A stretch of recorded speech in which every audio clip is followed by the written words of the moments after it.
Մայրավանքում և հայոց բոլոր եկեղեցիներում տարվա առաջին տոնական պատարագը մատուցվեց հունվարի 1-ին։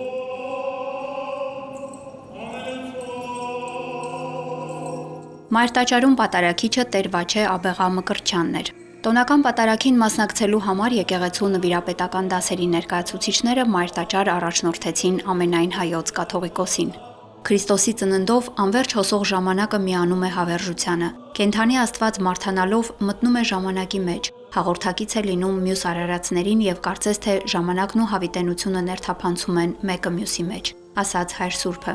Պատարագիչ Հայր Սուրբը խոսեց ժամանակի եւ հավերժության, Քրիստոսով միավորման, ժամանակից վեր կանգնելու, խաղաղության, սիրո եւ ներողամտության կարեւորության մասին։ Ընդունված կարգի համաձայն ամենայն հայոց կաթողիկոսի բարձր հանդիսապետությամբ կատարվեց հայրապետական մաղթանք։ Հոգևոր դասը եւ հավատացյալները աղոթեցին ամենայն հայոց հայրապետության անսասանության, հայ եկեղեցու հովապետի քաջառողջության եւ արևշատության, հայոց հարատեւության համար։